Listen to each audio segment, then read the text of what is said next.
Saat aku melangkah masuk ke ruang keluarga, kulihat mereka semua sudah duduk di sofa. Suamiku, ibuku, putraku, dan bahkan adik perempuanku. Aku merasakan firasat terburuk dan bertanya, "Ada apa ini?" Putraku berkata, "Mama, duduklah.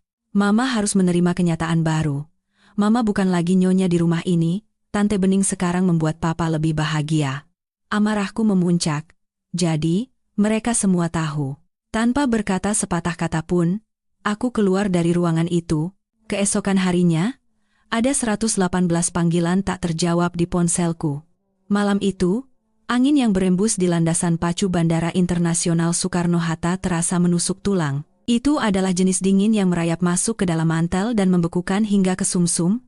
Aku baru saja tiba dari perjalanan bisnis 3 hari yang sangat melelahkan di Surabaya, demi menyelamatkan sebuah kontrak yang hampir dihancurkan oleh suamiku, Banyu Wibowo, karena keangkuhannya. Aku benar-benar lelah.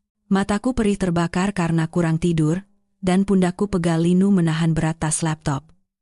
Yang kuinginkan hanyalah mandi air panas, segelas anggur merah, dan kenyamanan rumahku sendiri.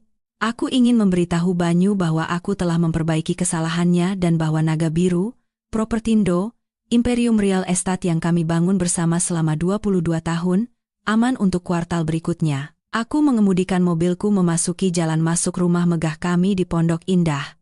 Lampu ruang keluarga menyala, cahayanya berpendar tajam di atas halaman rumput yang gelap dan berembun. Aneh. Biasanya pada pukul 10 malam, rumah sudah sunyi. Banyu pasti ada di ruang kerjanya. Dan putra kami yang berusia 20 tahun, Jerry, berada di kamarnya bermain video game atau bersama teman-temannya. Aku membuka pintu depan dan melemparkan kunci ke mangkuk di atas meja resepsionis. Keheningan yang menyambutku tidak terasa damai. Rasanya berat dan penuh ketegangan, seperti udara sebelum badai. "Aku pulang," teriakku sambil menggantung mantel. "Mas Banyu, Jerry, aku pulang." Saras, kami di ruang keluarga, suara ibuku terdengar dari ruang tamu. Perutku terasa mulas. "Ibuku, Ibu Ratna, tinggal 40 menit berkendara dari sini. Untuk apa beliau di sini pada Selasa malam?" Tiba-tiba, rasa takut menyergapku. Apakah terjadi sesuatu pada adikku? Bening, apa ada yang sakit? Aku berlari ke ruang keluarga, jantungku berdebar kencang serasa mau meremukkan tulang rusukku. Tapi yang kutemukan bukanlah keadaan darurat. Itu adalah sebuah pengadilan. Mereka semua ada di sana, duduk berdampingan di sofa kulit desainer yang kupilih saat Natal tahun lalu. Banyu, dengan kemeja putihnya yang tanpa celah, duduk di tengah, tetapi ia tidak menatap mataku. Di sebelah kirinya, ibuku, Ibu Ratna, duduk dengan postur kaku, kedua tangan tergenggam erat di pangkuannya. Di sebelah kanannya adalah adikku, Bening, dan di kursi berlengan di sebelahnya, duduk putraku, Jerry. Suasananya begitu menyesakan. Tidak ada yang menangis, tidak ada yang tampak sedih. Mereka tampak bertekad. "Ada apa ini?" tanyaku, terengah-engah. "Ibu, kalian semua baik-baik saja, kan?" Saat aku melangkah maju, Jerry berdiri. Bukan untuk memelukku, ia berdiri tegap seperti seorang pengawal yang menghalangi pintu. Ia menatapku dengan mata yang sama sekali tidak memiliki kehangatan yang telah kupupuk selama 20 tahun. "Mama, duduklah," kata Jerry. Suaranya dingin, lebih rendah dari yang kuingat, dan tanpa kasih sayang sedikit pun. "Mama harus mendengarkan tanpa membuat keributan." "Keributan?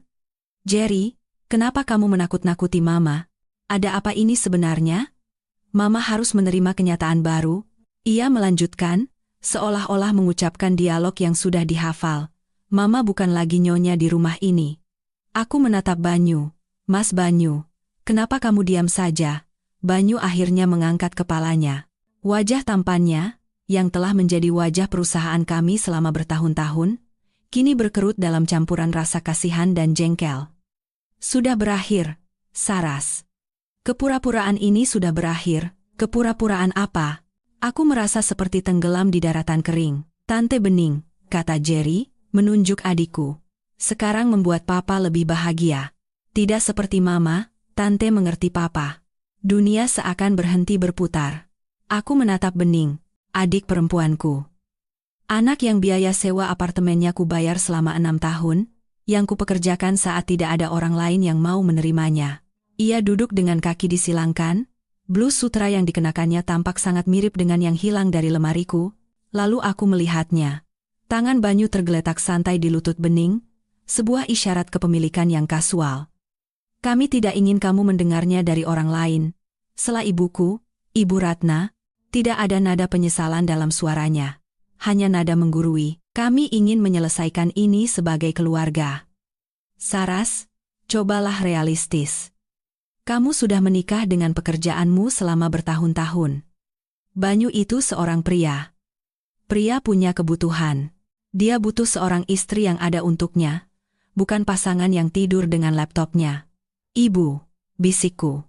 Pengkhianatan itu menusuk lebih dalam dari pisau manapun. Ibu tahu tentang ini. Ibu menyetujuinya.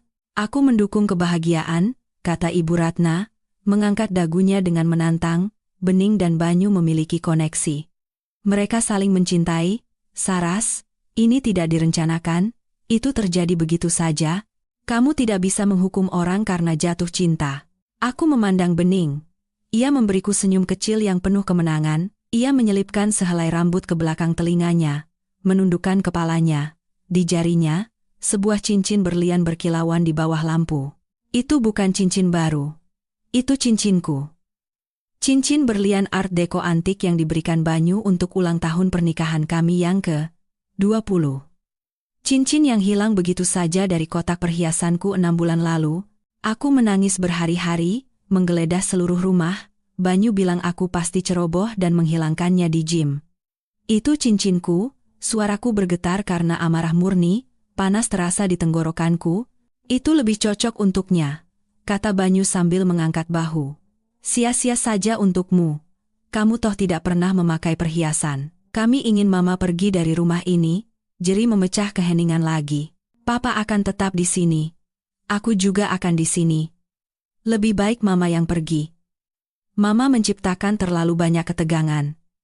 Putraku, bayiku, yang kurawat setiap kali ia demam, yang biaya kuliahnya kubayar dengan bekerja 80 jam seminggu. Ia mengusirku dari rumah yang kubangun. Ini pilihanmu? Tanyaku pada Jerry, akhirnya merasakan air mata menggenang di mataku. Kamu memilih perempuan yang tidur dengan ayahmu di belakangku? Dia tantemu, Jerry. Dia bukan sekadar tanteku lagi, balas Jerry. Dia satu-satunya orang yang benar-benar mendengarkanku. Mama hanya memberiku uang dan menyuruhku belajar. Papa dan Tante Bening memperlakukanku seperti orang dewasa. Aku memandang keempatnya. Suamiku, adikku, ibuku, putraku, 4 pilar hidupku, dan semuanya telah membusuk. Mereka tidak hanya menghancurkan hatiku. Mereka membongkar keberadaanku dengan kekejaman yang menyesakan. Rasa mual menyerangku, tetapi aku menelannya kembali. Aku tidak akan memberi mereka kepuasan melihatku hancur. Aku tidak akan berteriak atau memohon. Aku menegakkan punggungku. Aku menatap Banyu, menatap matanya sampai ia bergidik dan membuang muka. Kalian pikir kalian sudah menang? Suaraku tenang, tetapi mematikan. Kalian pikir bisa menulis ulang sejarah hanya karena kalian bosan dan egois. Jangan membuat keributan, Mbak. Suara Bening terdengar manis memuakan. Mari kita tangani perceraian ini dengan dewasa. Perceraian? Aku tertawa singkat dan kering. Oh, kau sama sekali tidak tahu apa yang akan terjadi. Jangan mengancam kami, bentak Banyu, arogansinya kembali. Aku sudah bicara dengan pengacara.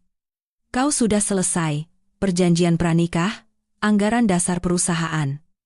Aku sudah mengurus semuanya. Sekarang keluar dari rumahku, Saras. Atau aku akan memanggil satpam untuk mengusirmu dari propertiku. Propertimu? Aku memandang sekeliling ruangan. Setiap ubin di rumah ini, aku yang memilihnya. Setiap batu bata, aku yang membayarnya. Dan sekarang, Mama adalah penyusup, kata Jerry. Itu adalah pukulan terakhir.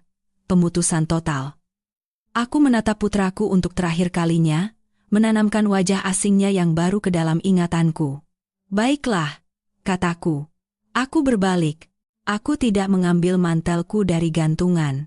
Aku tidak mengambil kunciku dari mangkuk. Aku punya kunci cadangan di sakuku. Aku berjalan ke pintu. "Kamu mau kemana?" seru Ibu Ratna. Suaranya tiba-tiba cemas. "Saras, kita harus membicarakan pesangon.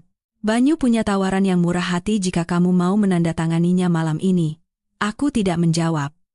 Aku membuka pintu jati yang berat itu dan melangkah keluar ke dalam malam Jakarta yang lembab dan dingin karena AC mobil. Angin dari jalan raya menerpa wajahku, mengeringkan air mataku sebelum sempat jatuh. Aku masuk ke mobil. Mesinnya menyala dalam keheningan jalan masuk. Saat aku mundur, aku melihat mereka melalui jendela. Mereka sudah membuka sampahnya, merayakan kepergianku. Aku melaju ke dalam kegelapan, buku-buku jariku memutih karena mencengkeram setir terlalu erat. Aku tidak tahu kemana aku akan pergi, tetapi satu hal yang ku tahu pasti, Saraswati putri yang mereka kenal istri yang patuh, penyedia, pemecah masalah telah mati di rumah itu. Dan wanita yang sekarang pergi, adalah seseorang yang seharusnya sangat mereka takuti. Percayalah, pengkhianatan ini hanyalah pemanasan dibandingkan dengan apa yang mereka lakukan selanjutnya. Aku mengemudi selama 1 jam. Lampu-lampu kota Jakarta kabur menjadi garis-garis emas yang menyala-nyala melalui jendelaku. Pikiranku adalah badai gambaran yang kacau. Seringai bening, cincin di jarinya, tatapan dingin Jerry. Tetapi di bawah keterkejutan, sebuah insting purba mulai aktif, bertahan hidup. Aku butuh bensin. Lampu peringatan bahan bakar sudah berkedip sejak aku meninggalkan bandara, tetapi aku tidak berhenti karena ingin cepat sampai di rumah. Sekarang, di ruas sepi tol lingkar luar, aku masuk ke sebuah pom bensin 24 jam. Tanganku gemetar saat melangkah keluar ke udara malam yang sejuk. Aku memasukkan kartu kredit platinumku yang terhubung ke rekening bersama kami ke mesin pompa. Kartu yang kugunakan untuk segalanya, dari belanja bulanan hingga makan malam bisnis. Layar memproses berkedip, lalu menampilkan tulisan merah, "Ditolak. Silakan hubungi petugas." Aku mengerutkan kening. Itu tidak mungkin. Kartu itu memiliki limit 1 miliar rupiah dan baru saja lunas kubayar 3 hari lalu. Aku mencoba lagi. Ditolak. Gumpalan dingin, lebih berat dari pengkhianatan yang baru saja kusaksikan, terbentuk di perutku. Aku merogoh dompet dan mengeluarkan kartu debit pribadiku, yang terhubung dengan rekening gajiku. Aku masuk ke dalam minimarket. Petugasnya, seorang remaja yang tampak bosan dengan earphone di lehernya, bahkan tidak melirik saat aku meletakkan sebotol air mineral dan sebungkus permen karet di konter. Aku menggesek kartu debitku. "Nggak bisa, Bu," gumamnya sambil mengunyah permen karet. "Coba lagi," suaraku tegang. "Ada isinya." Ia menghela napas dan menggeseknya sekali lagi. "Ditolak, Bu. Saldo tidak cukup atau kartu diblokir. Ada uang tunai?" Aku berdiri kaku di bawah lampu neon. Aku harus memeriksa aplikasi mobile bankingku. Aku meraba-raba ponselku, lalu login. Akses ditolak. Autentikasi pengguna gagal. Silakan hubungi cabang. Aku mencoba rekening perusahaan. Akses ditolak. Aku mencoba rekening tabungan bersama. Akses ditolak. Banyu tidak hanya mengusirku dari rumah, ia telah memutus jalur kehidupan finansialku. Ia telah merencanakan ini. Tidak mungkin memblokir pemilik bersama dari rekening bisnis dan pribadi secara instan, kecuali dia telah mengajukan laporan palsu tentang dugaan penipuan ke bank, atau mengubah hak akses administrator sebelumnya. Dia ingin aku melarat. Dia ingin aku terdampar tanpa sumber daya di tengah malam, sehingga aku akan merangkak kembali untuk menandatangani tawaran murah hati yang disebutkan Ibu Ratna. Aku mengobrak-abrik dompetku, melewati kartu-kartu plastik yang tidak berguna, sampai ke saku resleting kecil di bagian paling bawah. Aku menemukan 8 lembar uang 100 ribuan yang lecek dan segenggam koin. 800 ribu rupiah. Itulah total kekayaan bersihku sekarang. Aku membayar bensin senilai 300 ribu dan air mineral dengan uang tunai. Saat kembali ke mobil, tubuhku gemetar. Bukan hanya karena dingin, tetapi karena kesadaran yang mengerikan akan kerentananku. Aku tidak bisa ke hotel. Aku tidak punya kartu kredit untuk deposit. Aku tidak bisa ke rumah ibuku. Aku tidak bisa ke tempat bening. Aku terus mengemudi sampai menemukan sebuah motel transit di pinggir jalan, dengan lampu neon kamar kosong yang berkedip-kedip. Jenis tempat di mana sopir truk tidur selama beberapa jam. Tempat di mana spraynya berbau rokok dan penyesalan. Bayar di muka, kata petugas malam di balik kaca anti peluru, 700 ribu semalam. Aku menyerahkan 7 dari 8 lembar uang 100 ribuan yang kumiliki. Ia mendorong kunci melalui nampan. Kamar, 12. Ruangan itu sangat dingin. Pemanasnya berderak, mengeluarkan udara berbau debu terbakar. Aku duduk di tepi kasur yang melesak, masih mengenakan setelan bisnis mahalku, mantelku kugenggam erat. Aku menatap ponselku. Layarnya penuh dengan notifikasi. Bukan permintaan maaf, bukan permohonan untuk kembali, 118 panggilan tak terjawab. Sebagian besar dari nomor yang kukenal, pengacara pribadi Banyu, seorang hiu bernama Pak Tirtayasa. Lalu email mulai berdatangan. Subjek, perjanjian pembubaran perkawinan. Subjek, permintaan perjanjian kerahasiaan mendesak. Subjek, surat pemberhentian, Naga Biru Propertindo. Aku membuka surat pemberhentian terlebih dahulu. Itu adalah PDF yang dilampirkan dalam email dari kepala HRD seseorang yang kupekerjakan dan kubimbing. Kepada Ibu Saraswati Putri, dengan ini kami memberitahukan bahwa, berlaku segera, posisi Anda sebagai Chief Operating Officer telah dihentikan dengan alasan yang kuat, tuduhan spionase perusahaan dan kelalaian berat. Aku tertawa, suara serak dan kasar di kamar kosong itu. Spionase, kelalaian berat, akulah yang memeriksa pembukuan sampai jam 3 pagi, akulah yang mengetahui setiap peraturan bangunan di kota ini. Banyu bahkan tidak tahu cara mengubah file PDF tanpa bantuanku. Lalu sebuah pesan teks masuk. Dari Jerry. Ibu jariku melayang di atas layar. Sebagian kecil diriku yang bodoh berharap ia telah meninggalkan rumah, berharap ia menyesal, Mama, jangan mempersulit keadaan. Papa bilang dia akan memotong uang kuliah dan dana perwalianku jika Mama melawan perceraian ini. Dia juga menjanjikanku posisi wakil direktur tahun depan jika aku memihaknya. Mama selalu bilang aku harus ambisius. Aku hanya melakukan apa yang Mama ajarkan. Mohon dimengerti, aku menjatuhkan ponsel ke tempat tidur seolah-olah terbakar. Itu adalah pukulan telak terakhir. Banyu tidak hanya mengambil uang dan pekerjaanku. Ia telah membeli jiwa putraku. Menggunakan kekayaan yang kubangun untuk menyuap anakku sendiri agar berbalik melawanku. Aku meringkuk di atas spray kumal. Lutut ditarik ke dada. Akhirnya, air mata datang, panas dan deras. Aku menangis untuk bayi yang dulu kubacakan dongeng sebelum tidur. Aku menangis untuk adik perempuan yang kulindungi di taman bermain. Aku menangis untuk pria yang kupercayai saat ia hanya memiliki senyum dan setelan murah. Tapi seiring malam semakin larut dan air mata mengering menjadi kerak garam di pipiku, sesuatu yang lain mulai terbentuk di dadaku. Sesuatu yang dingin dan berat seperti batu. Mereka pikir mereka telah menghapusku. Mereka pikir dengan mengambil kartu kredit dan kata sandiku, mereka telah mengambil kekuatanku. Mereka lupa satu hal, mereka lupa siapa yang membangun istana tempat mereka duduk. Siapa yang merancang sistem keamanannya, siapa yang menyusun kontraknya, dan siapa yang tahu di mana semua kerangka dikuburkan. Banyu mengira, Naga Biru Propertindo berjalan karena pesonanya. Ia akan segera mengetahui bahwa perusahaan itu berjalan karena otakku. Dan meskipun ia mungkin telah mencuri kunci pintu depanku, ia lupa bahwa sang arsitek selalu meninggalkan pintu belakang. Aku menatap noda air di langit-langit, menunggu matahari terbit. Aku bukan lagi Saraswati sang istri. Aku bukan lagi Saraswati sang ibu. Aku adalah Saraswati sang arsitek, dan aku akan meruntuhkan seluruh bangunan itu. Aku tidak bisa tidur di kamar motel itu. Suara lalu lintas di jalan tol adalah deru yang konstan. Tapi yang membuatku terjaga adalah kebisingan di kepalaku. Kenangan-kenangan tajam dan bergerigi diputar ulang. Untuk memahami mengapa aku terbaring di atas kasur kotor dengan sisa uang 100 ribuan di saku, aku harus kembali. Aku harus memeriksa fondasi hidupku dan menyadari bahwa fondasi itu sudah retak sejak awal. Aku tumbuh sebagai anak sulung dari 2 bersaudara di sebuah kota kecil di Jawa Tengah. Ayah meninggal ketika aku berusia 7 tahun, dan ibuku, Ibu Ratna, membesarkan kami sendirian. Kematian ayah menghancurkan sesuatu dalam diri ibu, atau mungkin itu hanya mengungkapkan siapa dirinya sebenarnya.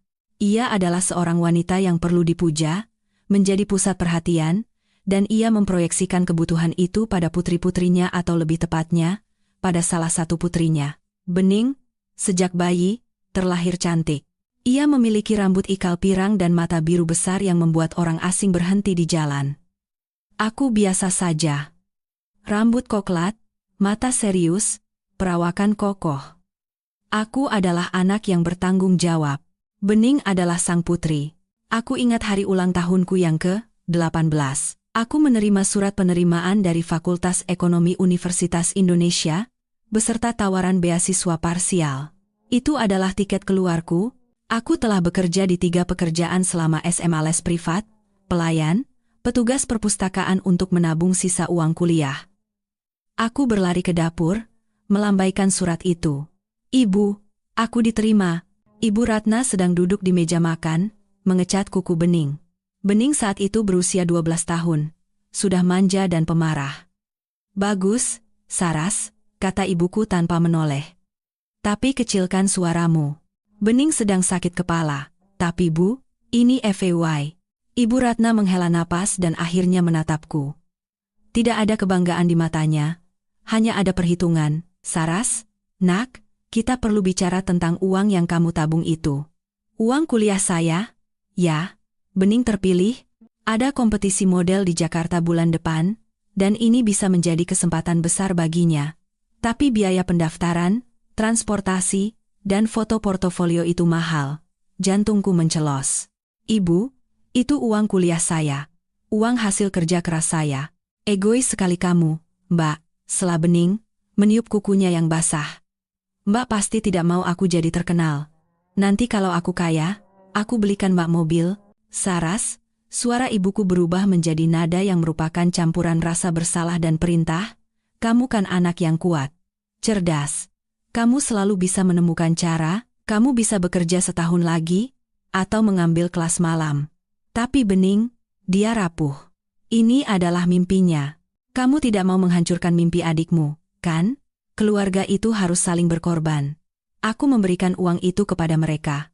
Tentu saja, aku telah dikondisikan selama 18 tahun untuk percaya bahwa nilaiku hanya terletak pada apa yang bisa kuberikan kepada mereka. Aku adalah pekerja keras, kuda beban, pemecah masalah.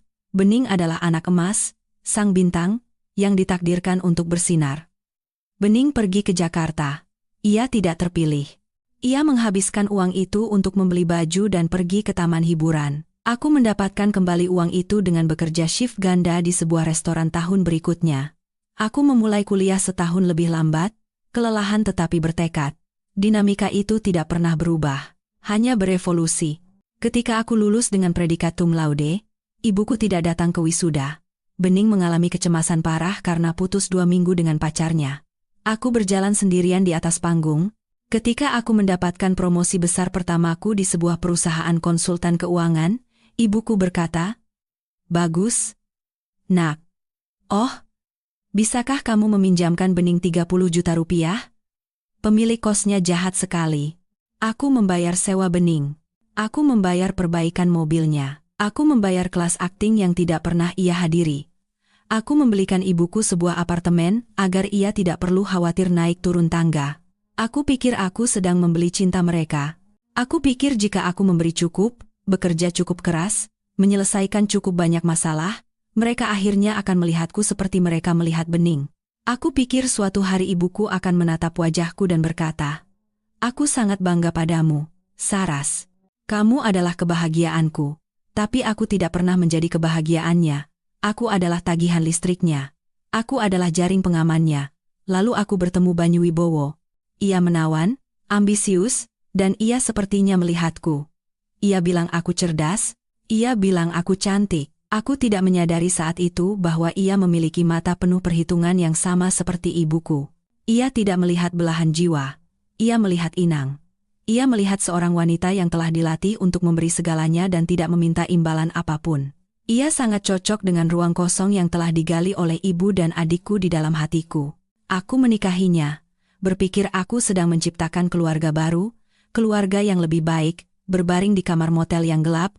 Kesadaran itu menghantamku seperti pukulan fisik. Aku tidak melarikan diri dari dinamika keluargaku dengan menikahi Banyu. Aku telah menciptakannya kembali. Banyu adalah anak emas yang menuntut pemujaan dan sumber daya. Aku masih pekerja keras yang bekerja keras dalam bayang-bayang untuk menjaga agar lampu tetap menyala. Dan Bening. Bening hanyalah kesimpulan yang tak terhindarkan. Dua parasit dalam hidupku akhirnya menemukan satu sama lain. Kamu kan anak yang kuat, Saras. Suara ibuku bergema dalam ingatanku. Yah, setidaknya satu hal yang dikatakannya benar. Aku kuat. Cukup kuat untuk menopang mereka selama 40 tahun. Dan sekarang demi Tuhan, bantulah mereka, aku cukup kuat untuk melepaskan mereka.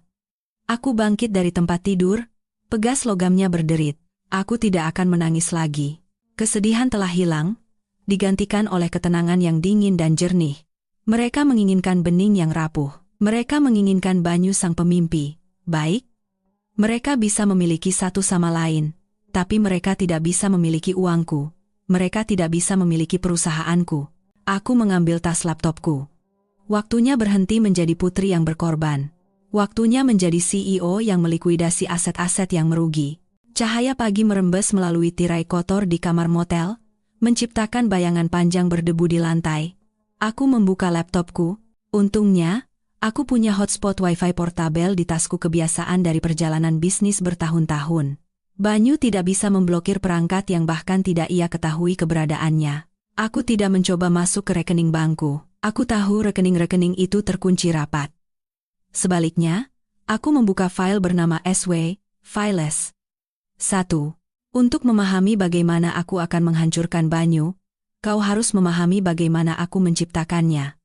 Aku bertemu Banyu 22 tahun yang lalu di sebuah acara jejaring real estate di pusat kota Jakarta. Ia berusia 29 tahun, mengenakan setelan yang tidak pas, memegang segelas anggur murah, dan memukau sekelompok investor. Ia penuh semangat. Ia memiliki senyum yang bisa menjual es ke orang Eskimo. Tawa yang membuatmu merasa seperti orang paling lucu di dunia. Saat aku melangkah masuk ke ruang keluarga, kulihat mereka semua sudah duduk di sofa. Suamiku, ibuku, putraku, dan bahkan adik perempuanku. Aku merasakan firasat terburuk dan bertanya, "Ada apa ini?" Putraku berkata, "Mama, duduklah. Mama harus menerima kenyataan baru. Mama bukan lagi nyonya di rumah ini. Tante Bening sekarang membuat Papa lebih bahagia." Amarahku memuncak. Jadi, mereka semua tahu. Tanpa berkata sepatah kata pun, aku keluar dari ruangan itu. Keesokan harinya, ada 118 panggilan tak terjawab di ponselku. Malam itu, angin yang berembus di landasan pacu Bandara Internasional Soekarno-Hatta terasa menusuk tulang. Anda akan membuat mereka kehilangan uang. Ia mengerjap, terkejut, lalu ia tertawa. Baiklah, kau menangkapku. Aku orang yang visioner, bukan ahli angka. Aku butuh seseorang yang mengerti hal-hal membosankan itu. Hal-hal membosankan itu yang akan membuat Anda tidak masuk penjara. Kataku dengan datar. Ia jatuh cinta padaku, atau setidaknya, dengan apa yang bisa kulakukan untuknya. Dalam 6 bulan kami menikah, dan dalam setahun kami mendirikan Naga Biru Propertindo. Pembagian kerja segera terbentuk. Banyu adalah wajahnya, dia adalah CEO. Dia yang mengadakan pertemuan dengan klien, bermain golf dengan pengembang, dan diwawancarai oleh Kompas atau Bisnis Indonesia. Dia menyukai sorotan, dia menyukai jabatannya. Aku adalah arsiteknya. Aku adalah COO, tetapi sebenarnya aku adalah segalanya. Aku yang mencari lokasi, menegosiasikan pinjaman, mengelola kontraktor, berjuang dengan pemerintah kota untuk izin zonasi, dan menangani pajak, penggajian, dan kepatuhan hukum. Proyek besar pertama kami hampir menjadi bencana. Banyu membeli sebuah gudang tua di Jakarta Selatan, yakin itu akan menjadi pusat renovasi loteng berikutnya. Dia membayar 5 miliar rupiah, harga yang terlalu mahal. Kontraktor yang ia sewa melarikan diri dengan uang muka. Kami hampir bangkrut sebelum menjual 1 unit pun. Aku ingat duduk di meja dapur kami, hamil Jerry, menatap angka merah di pembukuan. Banyu mondar-mandir, kemejanya basah oleh keringat, panik. Kita tamat, Saras. Reputasiku hancur, kita akan dituntut. Duduk, perintahku.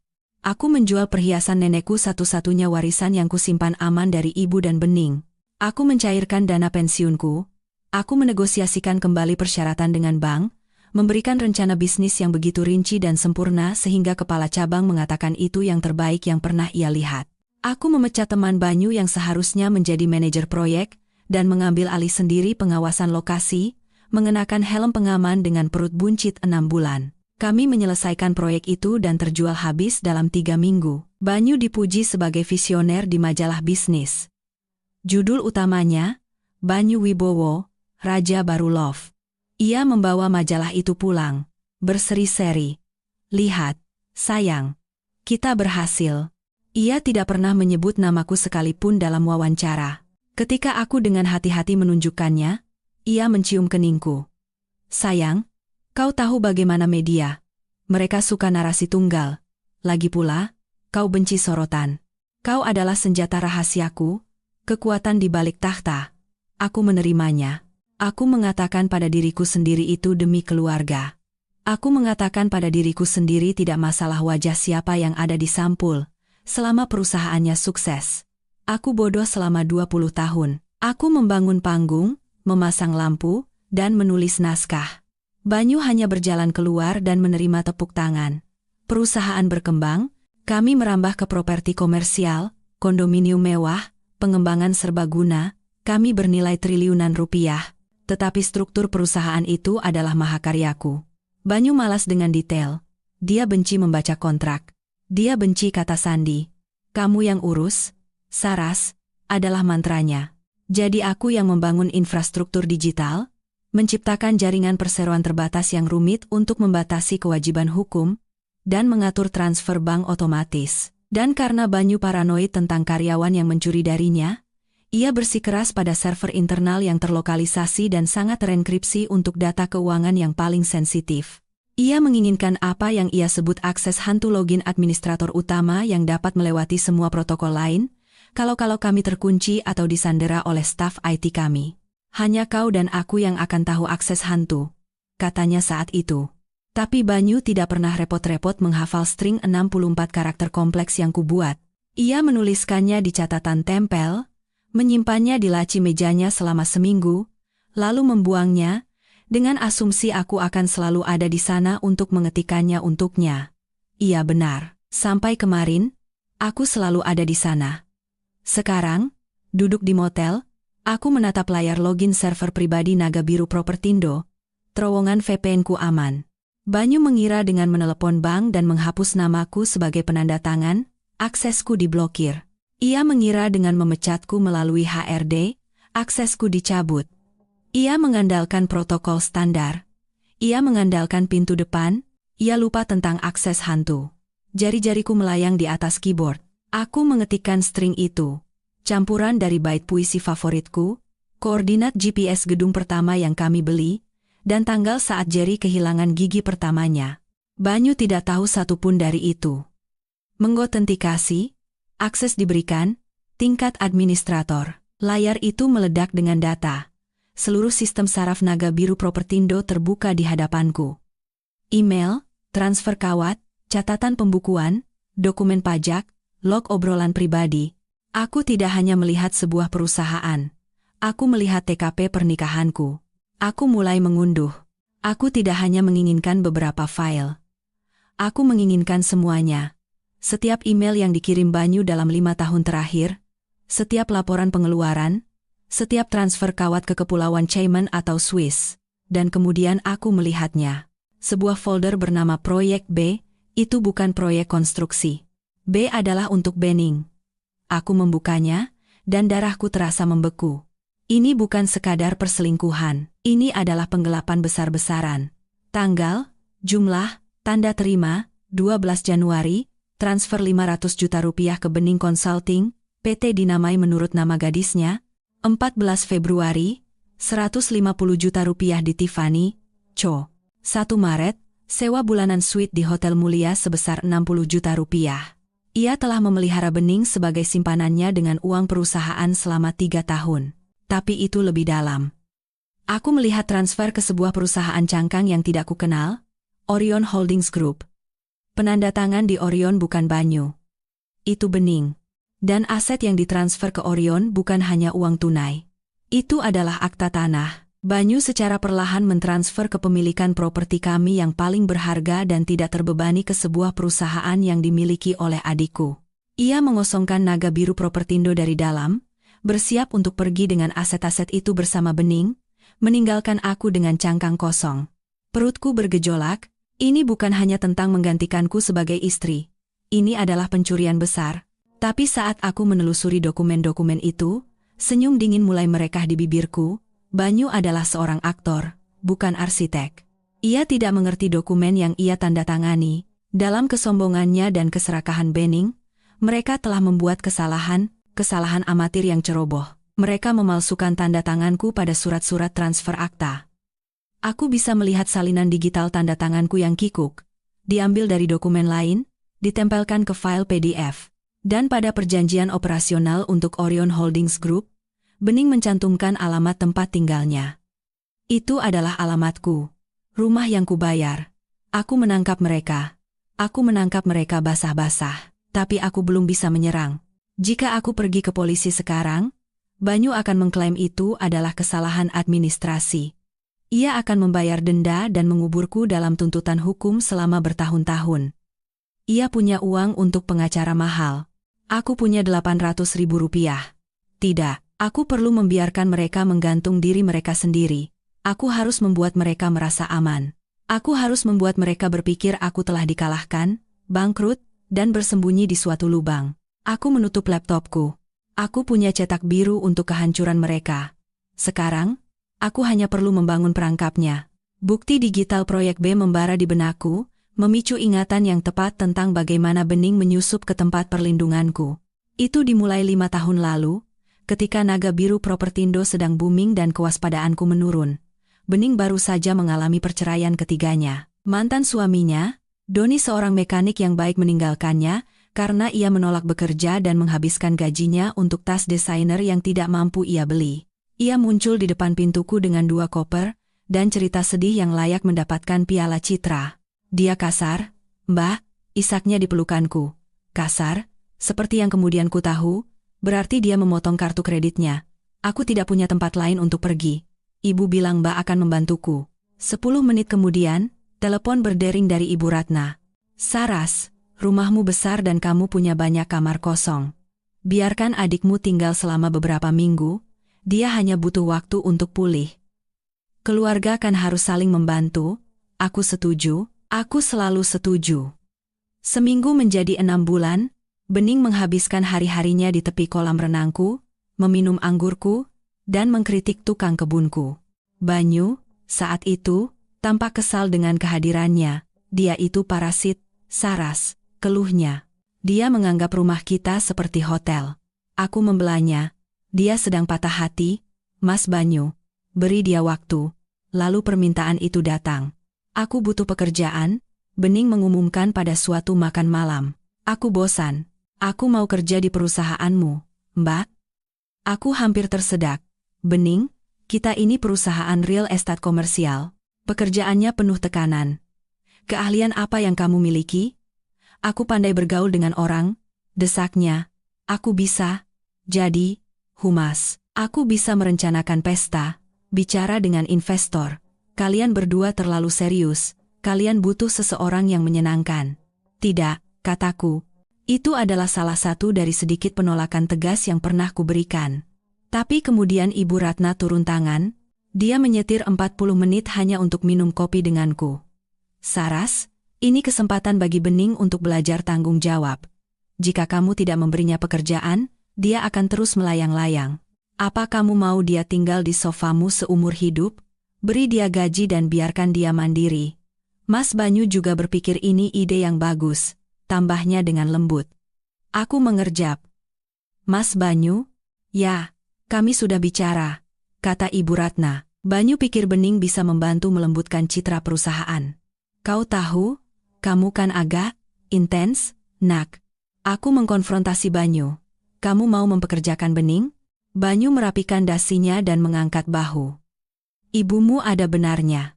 Kita butuh seseorang untuk menangani sisi sosial gala, acara amal. Kamu benci hal-hal semacam itu? Biarkan dia melakukannya, beri dia gaji asisten, dan usir dia dari rumah kita. Ini baik untuk kita semua. Jadi aku melakukannya. Aku menciptakan jabatan direktur acara khusus. Awalnya, sepertinya berhasil. Benning pindah ke apartemen yang kubantu sewanya, dan dia merencanakan pesta Natal perusahaan. Itu mewah dan melebihi anggaran, tetapi sukses. Lalu perubahan halus dimulai. Bening mulai datang ke kantor setiap hari, bukan dengan pakaian bisnis, tetapi dengan gaun ketat yang berada di ambang ketidakpantasan. Ia akan menghabiskan waktu berjam-jam di kantor Banyu, mendiskusikan logistik acara. Aku akan mendengar tawa mereka saat aku lewat. Mereka akan berhenti setiap kali aku masuk. Apa yang lucu? Tanyaku, merasakan firasat buruk. Hanya lelucon tentang klien, kata Bening dengan senyum manisnya. Mbak tidak akan mengerti, ini lelucon internal kami. Ia mulai ikut makan siang bisnis dengan kami, lalu ia mulai menggantikanku. Saras, kau tinggal saja dan selesaikan proyeksi kuartalan. Biar aku dan Bening yang membawa para pengembang ke restoran steak. Kau kan benci basa-basi, dan aku memang benci basa-basi. Aku menyukai pekerjaan itu, jadi aku membiarkan mereka pergi. Aku akan tetap di kantor, makan salad di mejaku, menghitung angka, memastikan margin keuntungan kami sehat.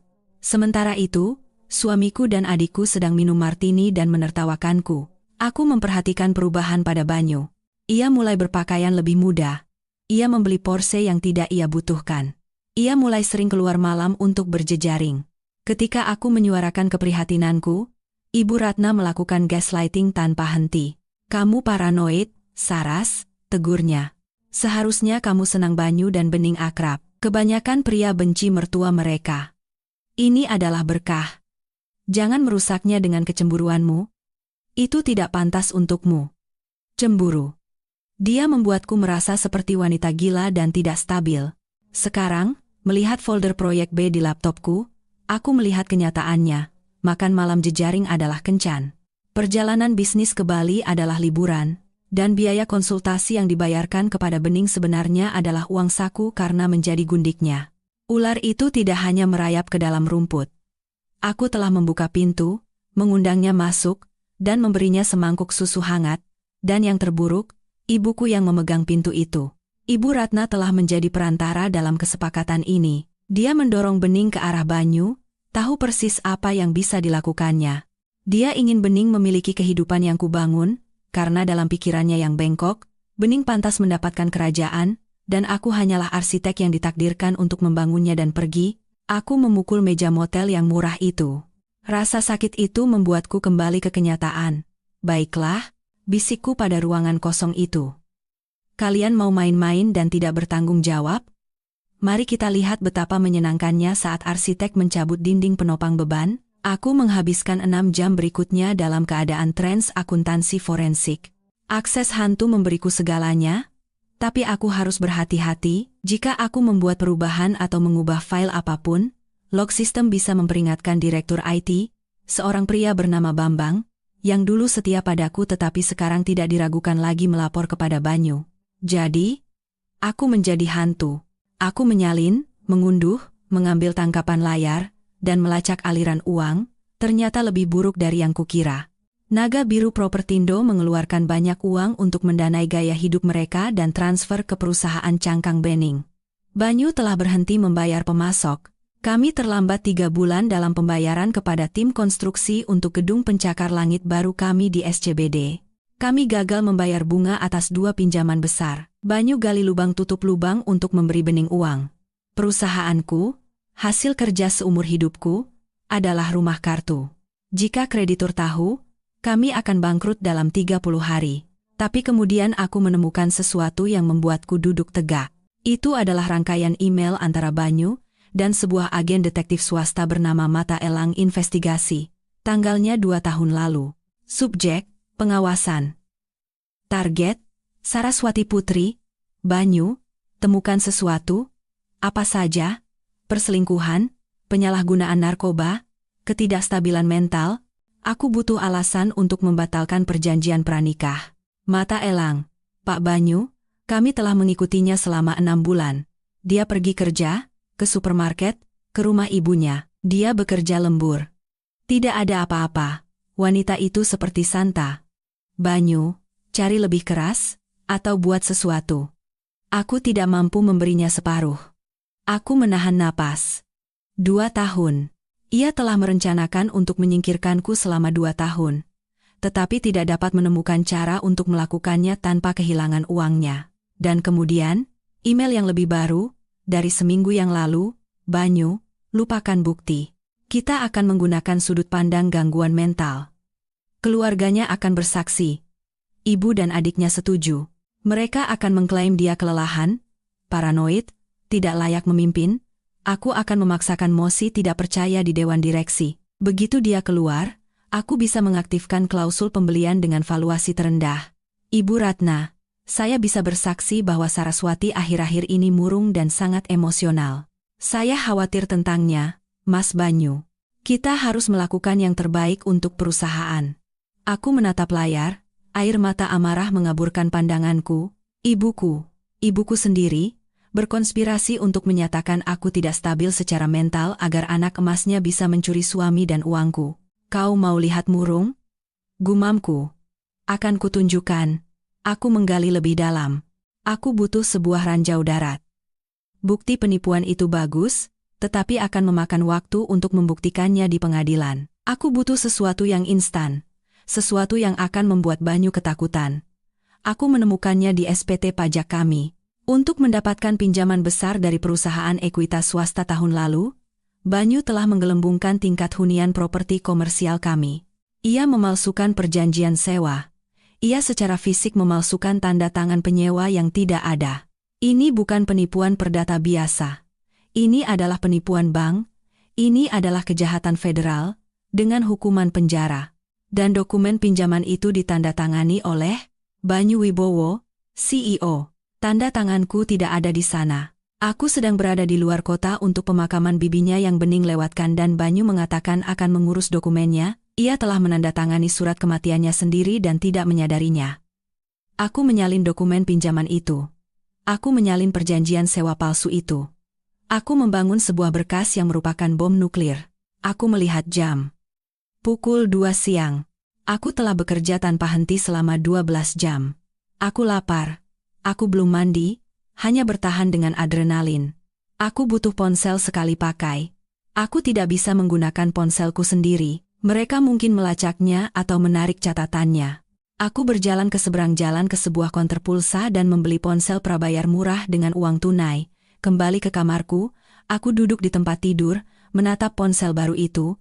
Siapa yang bisa kuhubungi? Teman-temanku, sebagian besar adalah teman pasangan yang kami kenal bersama. Mereka kemungkinan akan memihak Banyu yang menawan atau tetap netral. Keluargaku? Jelas tidak. Karyawanku? Terlalu berisiko.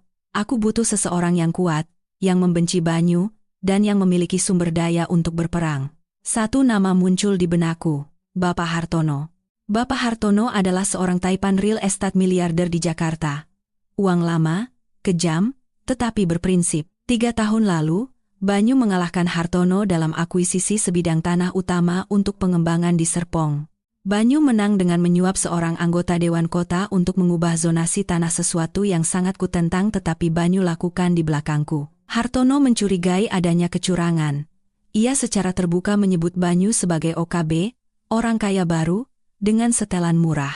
Banyu menertawakannya, tetapi Hartono tidak pernah lupa. Jika aku mendatangi Hartono dengan bukti penipuan Banyu, terutama penipuan yang membuatnya kehilangan kesepakatan itu adalah pertaruhan besar.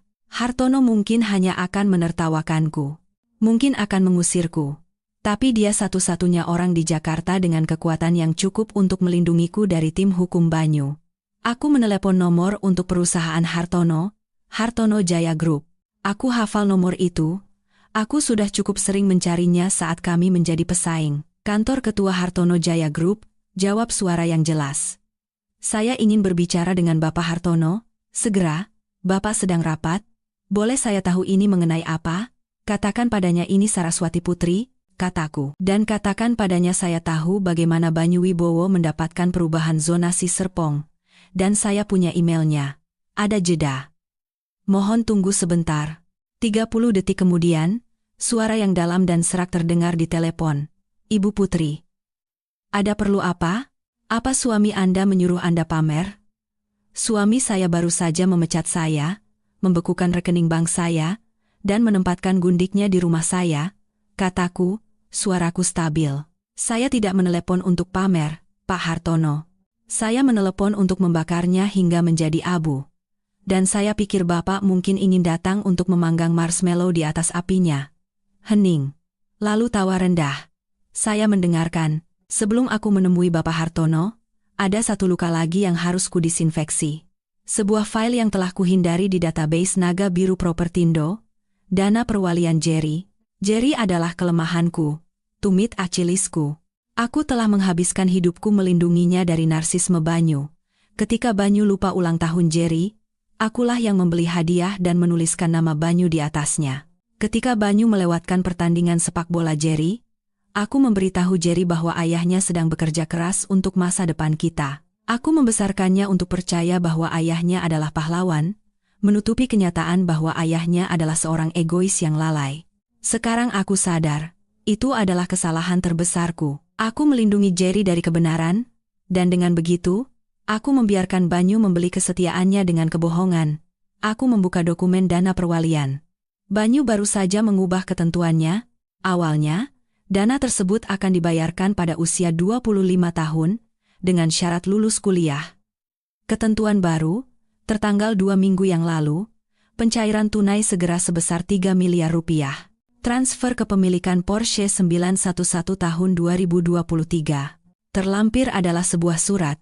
Banyu, Jerry, ibumu akan marah jika kamu mengambil cuti semester depan. Jerry, tapi aku butuh istirahat, Pak. Banyu, ibumu tidak lagi berkuasa. Jerry, dia memperlakukanmu seperti anak kecil, tapi aku memperlakukanmu seperti pria. Mau mobil, mau uang tunai, kamu hanya perlu memihakku saat waktunya tiba. Kamu harus memberitahu pengacara bahwa ibumu bertingkah aneh, tidak stabil. Jerry, ya, dia memang sangat stres akhir-akhir ini. Banyu, tepat sekali, dia sudah gila. Kita harus melindungi perusahaan. Jika kamu memihakku, aku akan menjadikanmu wakil direktur tim merger, akuisisi tahun depan. Tidak perlu gelar, kamu bisa belajar di lapangan, seperti aku. Jerry, wakil direktur? Sungguh? Oke, Pak. Aku ikut. Apa yang harus kulakukan? Aku membaca kata-kata itu, dan hatiku bukan hanya hancur, itu menjadi debu. Wakil direktur tim M.A. Jerry gagal dalam mata kuliah pengantar ekonomi. Ia menghabiskan akhir pekannya bermain video game dan tidur sampai siang. Ia tidak memenuhi syarat untuk menjalankan kios limun, apalagi sebuah divisi di perusahaan bernilai triliunan. Banyu sedang mempersiapkannya untuk gagal, menopang egonya untuk menggunakannya sebagai pion melawanku. Dan Jerry, putraku yang tercinta, telah menjual ibunya demi sebuah Porsche dan jabatan yang belum ia peroleh. Aku teringat pesan teks yang ia kirimkan padaku tadi malam. Papa bilang dia akan memotong uang kuliahku. Ia tidak khawatir tentang uang kuliah. Ia khawatir tentang uang mudah. Aku memeriksa laporan kartu kredit Jerry, yang biasanya ku bayar. Pembelian di toko minuman keras. Tagihan di klub malam, jaminan untuk teman yang ditangkap. Putraku sedang terjun bebas, dan alih-alih mendisiplinkannya, Banyu mendanai kejatuhannya untuk membeli sekutu. Aku mengambil ponsel sekali pakaiku, ragu-ragu, dia adalah putraku. Tapi anak laki-laki yang duduk di sofa itu, yang memberitahuku untuk menerima kenyataan, bukanlah anak laki-laki yang kubesarkan. Dia adalah ciptaan ayahnya. Jika aku terus meredam kejatuhannya, aku akan kehilangannya selamanya di dunia korupsi dan kedangkalan Banyu. Satu-satunya cara untuk benar-benar menyelamatkannya adalah dengan membiarkannya jatuh. Aku mengetik pesan teks. Aku belum mengirimkannya. Hanya menulisnya dan menatap kursor yang berkedip. Jerry, aku sudah melihat emailnya. Kamu mendapatkan mobilmu. Kamu mengambil jalan yang mudah. Tapi jalan mudah itu adalah jebakan. Saat ayahmu selesai menggunakanmu, dia akan membuangmu. Sama sepertiku. Aku cukup mencintaimu untuk membiarkanmu belajar dengan cara yang sulit. Semoga berhasil, Tuan Wakil Direktur. Aku menyimpannya sebagai draft. Aku menyeka air mata. Aku pergi ke sistem penggajian. Aku menghapus Jerry dari daftar gaji magang tempat ia berada meskipun tidak pernah menginjakkan kaki di kantor selama 3 tahun. Dana perwalian tidak bisa kusentuh. Banyu mengendalikannya sekarang. Tapi asuransi kesehatan, itu bisa kusentuh. Jerry ada dalam polis asuransiku, polis yang kubayar secara pribadi. Hapus tanggungan, Jeremiah Wibowo. Alasan, bukan lagi mahasiswa penuh waktu. Itu picik dan sepele, Tapi itu adalah pertama kalinya dalam 21 tahun aku tidak memperbaiki sesuatu untuknya. Ponselku bergetar. Alamat untuk pertemuanku dengan Hartono. Four Seasons Hotel, Library Lounge, 1 jam lagi. Datang sendiri. Aku menutup laptop, pergi ke kamar mandi, dan membasuh wajahku dengan air dingin. Aku mencoba merapikan rambutku. Setelanku kusut tapi ku bersihkan. Aku mengoleskan sedikit lipstik, baju zirku. Aku melihat ke cermin. Wanita yang balas menatap tampak lelah, tetapi berbahaya. Dia tampak seperti induk singa yang kehilangan anaknya dan tidak punya apa-apa lagi untuk kehilangan. Kau mau lihat tidak stabil, Banyu Wibowo? Kataku pada bayanganku. Akan kutunjukkan gempa bumi. Aku memasuki Hotel Four Seasons dengan setelan kusut yang sama saat aku melarikan diri dari rumahku, membawa tas laptop yang berisi cukup bukti untuk mengirim suamiku ke penjara federal. Petugas pintu menatapku dengan skeptis. Tempat ini berbau uang lama, dendam lama, dan mahoni. Ini adalah dunia Hartono. Aku menemukannya di Library Lounge, duduk di kursi berlengan kulit, membaca Bisnis Indonesia. Ia berusia 60-an, rambutnya beruban, matanya seperti elang. Ia tidak berdiri saat aku mendekat. Ibu Putri, kata Hartono, melipat korannya. Anda terlihat lebih buruk dari yang saya bayangkan. Perasaan saya juga begitu, aku mengakui, duduk di kursi di seberangnya. Tapi pikiran saya berfungsi dengan sempurna. Anda menyebutkan proyek Serpong, Hartono langsung ke intinya. Anda bilang punya bukti. Aku membuka laptopku. Aku tidak membuang waktu dengan basa-basi. Aku membuka berkas yang telah kuatur di kamar motel. Aku memutar layar ke arahnya. 3 tahun lalu, Banyu mengalahkan Bapak untuk mendapatkan tanah Serpong. Bapak curiga dia menyuap anggota Dewan Kota. Bapak benar. Hartono mencondongkan tubuh ke depan, matanya menyipit. Ini adalah catatan transfer kawat, kataku, menunjuk ke layar. 500 juta rupiah ke sebuah perusahaan cangkang, bernama Cipta Manajemen. Dan ini adalah email antara Banyu dan anggota Dewan, mendiskusikan biaya percepatan untuk perubahan zonasi. Banyu ceroboh. Ia menggunakan email pribadinya untuk kontak awal. Hartono menelusuri dokumen-dokumen itu. Ekspresinya tidak berubah, tetapi udara di sekitarnya tampak semakin dingin. Mengapa baru sekarang kau menunjukkan ini padaku? Kau adalah COO-nya. Kau juga pasti mendapat untung dari kesepakatan ini. Saya tidak tahu, kataku, suaraku stabil. Banyu menjalankan pembukuan ganda. Saya baru menemukannya tadi malam. Setelah ia mengusir saya dari rumah, membekukan rekening saya, dan memindahkan adiknya ke tempat tidur saya. Hartono mengangkat kepalanya, kilatan keterkejutan melintas di wajahnya. Adiknya sendiri, dan ibu saya mendukung mereka, tambahku dengan senyum pahit. Ini reuni keluarga besar, hanya saja saya tidak diundang. Aku mengambil napas. Pak Hartono, saya tidak di sini untuk basa-basi. Saya di sini untuk membuat kesepakatan. Banyu mencoba menghancurkan saya.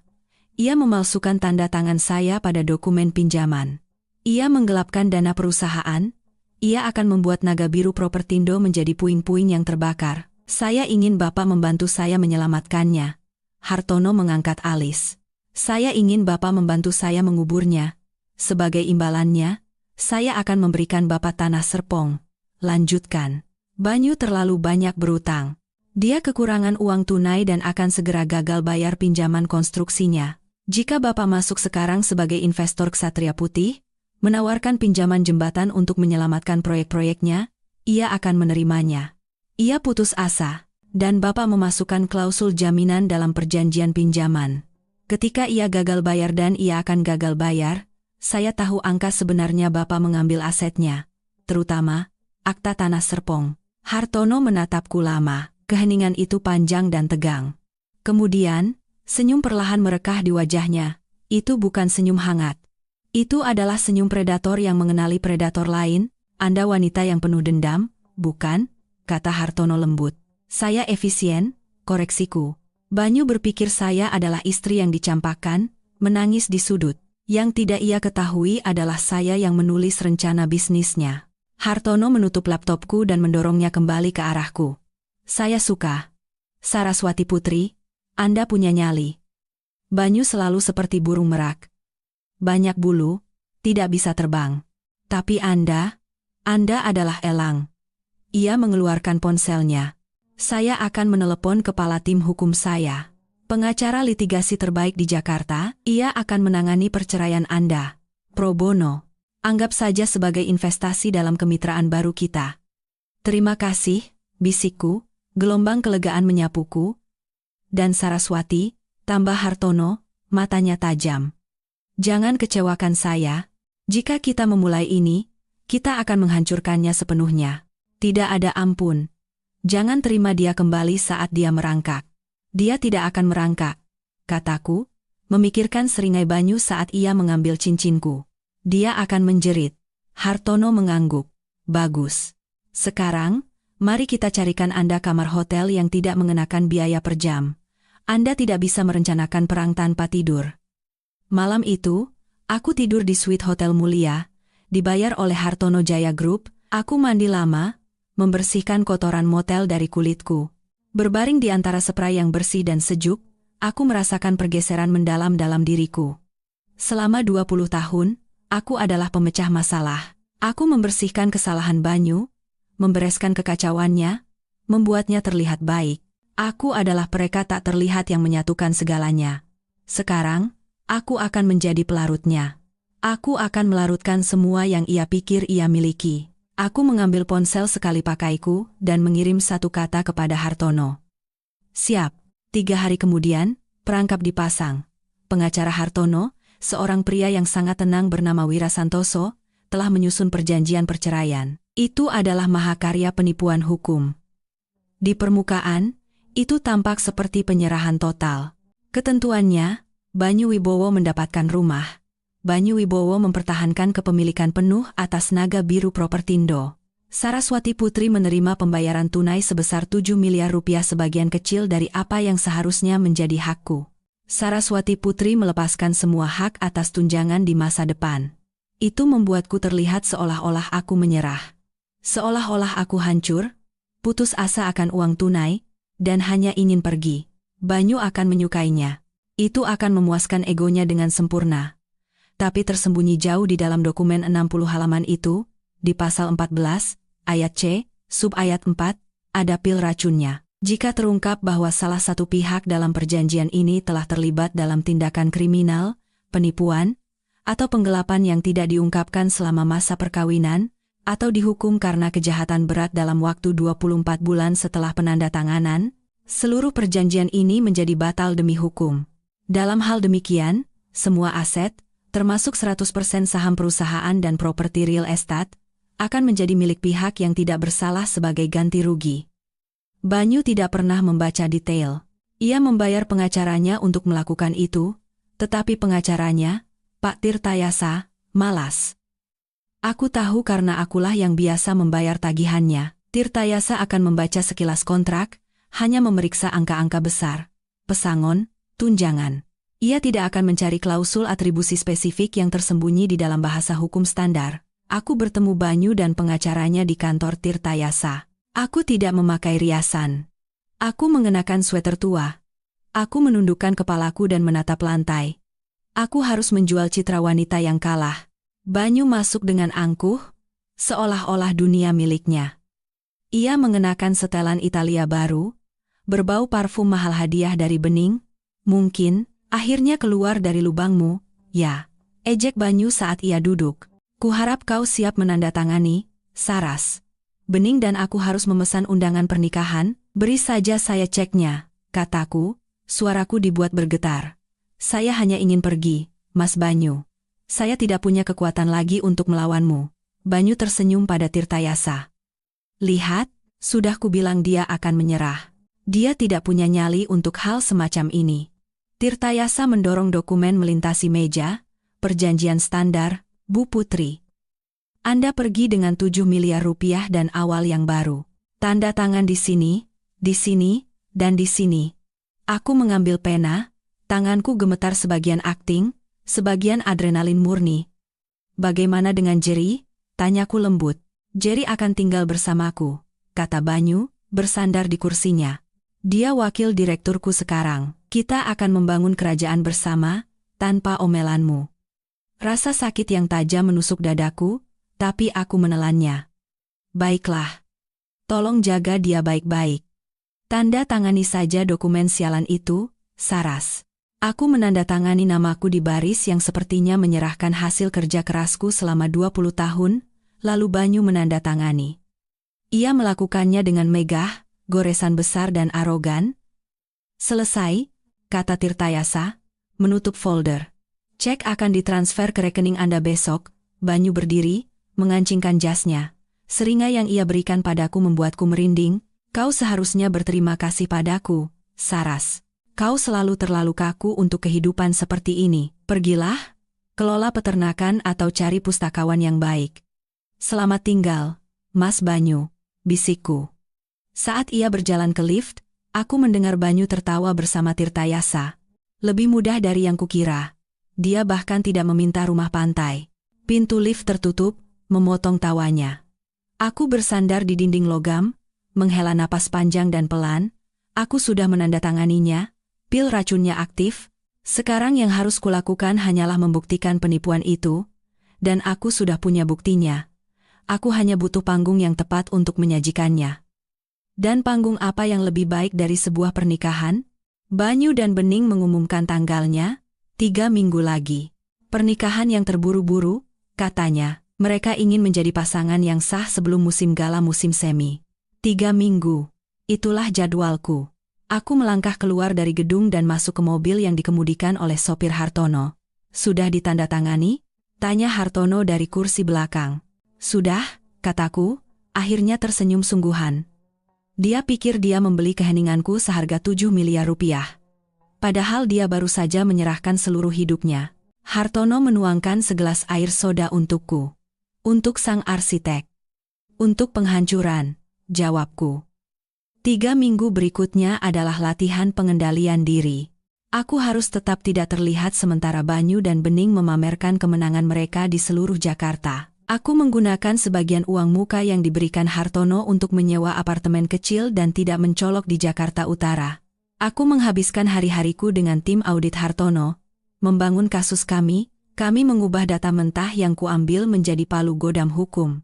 Setiap malam, aku menyiksa diriku sendiri dengan memeriksa media sosial. Instagram Bening adalah ledakan kemewahan. Sebuah foto Mercedes convertible baru. Calon suami sangat memanjakanku. Blessed. New beginnings.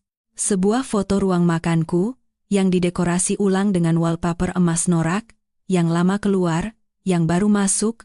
Finally makin this house a home itu menyakitkan. Melihatnya menghapus jejakku dari rumah yang kubangun. Tapi postingan yang paling menyakitkan datang dari ibuku. Ibu Ratna memposting foto mereka bertiga Banyu, Bening, dan dirinya sendiri bersulang dengan gelas sampahnya di sebuah restoran mewah. Keterangannya berbunyi, akhirnya, keluarga yang tahu cara menikmati hidup, sangat bangga dengan putri cantikku Bening dan menantu laki-lakiku yang luar biasa, Banyu Wibowo.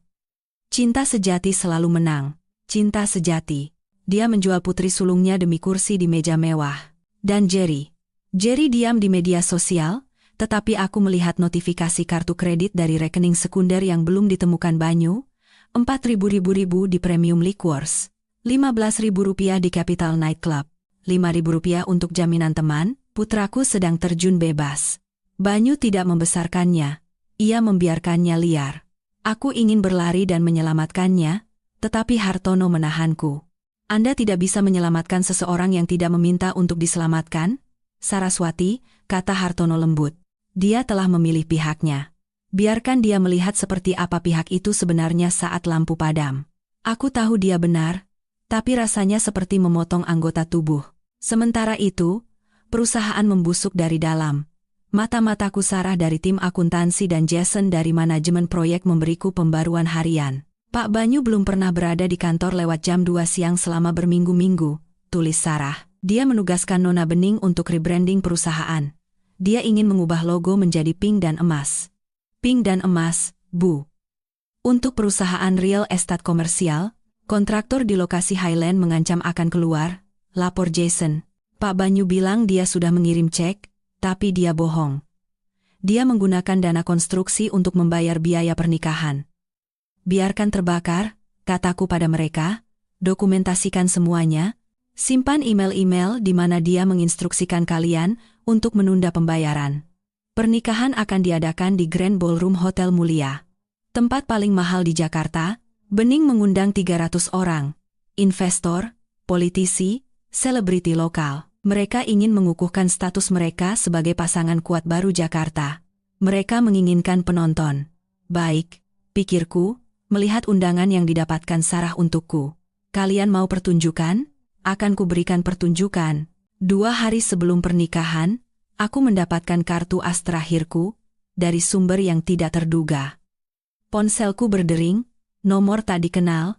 Halo, Mbak Saras, ini saya, Doni, ini, mantan suami Bening. Mekanik yang darahnya ia hisap kering. Doni, kataku, terkejut. Apa kabar? Saya baik, saya dengar apa yang terjadi. Menjijikan apa yang mereka lakukan pada Mbak. Saya punya sesuatu. Doni merendahkan suaranya. Waktu Bening meninggalkan saya, dia meninggalkan sekotak dokumen di garasi. Tadinya mau saya bakar, tapi tadi malam saya lihat-lihat. Mbak Saras, dia punya kartu kredit atas nama Mbak selama 3 tahun. Apa? Dia membukanya saat dia tinggal di rumah Mbak. Dia mencegat suratnya, dia memaksimalkan limitnya, menyembunyikan laporannya. Tapi saya menemukan surat dari agen penagihan, dan saya menemukan surat dari Banyu. Dari Banyu? Ya, dia melunasi salah satu kartu itu. Suratnya bilang, yang ini sudah kuurus, tapi kamu harus lebih hati-hati. Jika Saraswati melihat ini di laporan kreditnya, kita berdua mati, tetap pada rencana, 2 tahun lagi, dan semua ini akan menjadi milik kita. 2 tahun, jangka waktunya sangat pas. Banyu telah berkonspirasi dengan adikku untuk mencuri identitas dan uangku, sementara aku memberinya makan dan pekerjaan. Doni, suaraku bergetar. Bisakah kamu membawakanku kotak itu? Saya sedang dalam perjalanan, katanya. Ketika Doni menyerahkan kotak itu, aku merasakan kunci terakhir terpasang di tempatnya. Ini bukan hanya penipuan. Ini adalah konspirasi predator, terhitung dan jahat. Aku melihat catatan tulisan tangan Banyu. 2 tahun lagi, dan semua ini akan menjadi milik kita. Aku mengunci surat itu di brankas. Terima kasih, Doni, kataku. Buat mereka merasakan neraka, Mbak Saras, katanya dengan senyum pahit.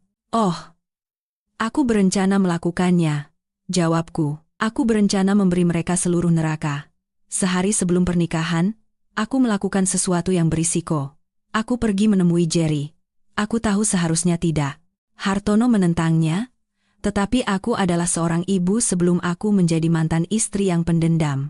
Aku harus memberinya satu kesempatan terakhir untuk turun dari kapal yang tenggelam. Aku menunggu di luar penthouse barunya, yang dibeli Banyu dengan dana perusahaan. Pukul 11 pagi, Jerry keluar, tampak mabuk.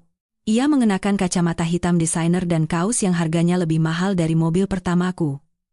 Jerry, panggilku. Ia berbalik, terkejut. Wajahnya mengeras saat melihatku. Mama, ngapain di sini? Mama menguntitku sekarang, aku tidak menguntitmu. Aku mencoba menyelamatkanmu. Aku tidak butuh diselamatkan. Bentaknya, berjalan menuju Porsche-nya. Aku baik-baik saja. Papa baru saja menunjukku sebagai kepala portofolio wilayah selatan. Jerry, dengarkan aku, kataku, menghalangi jalannya. Ayahmu membohongimu. Perusahaan ini diambang kebangkrutan. Dia mencuri uang untuk mempertahankan gaya hidup ini. Dia menggunakanmu sebagai tameng. Ketika Ditjen Pajak datang dan mereka akan datang namamu yang ada di dokumen. Jerry tertawa, suara yang kosong dan rapuh. Mama cuma cemburu. Karena papa menang, dan mama bukan apa-apa. Mama tinggal di tempat kumuh sekarang, kan? Papa bilang begitu. Aku tinggal dalam kenyataan, suaraku putus asa. Jerry, tolong, jangan pergi ke pernikahan besok. Bilang saja kamu sakit, tetap bersama teman-temanmu. Jangan berada di sisinya saat semua ini terjadi. Kapan? Apa yang akan terjadi?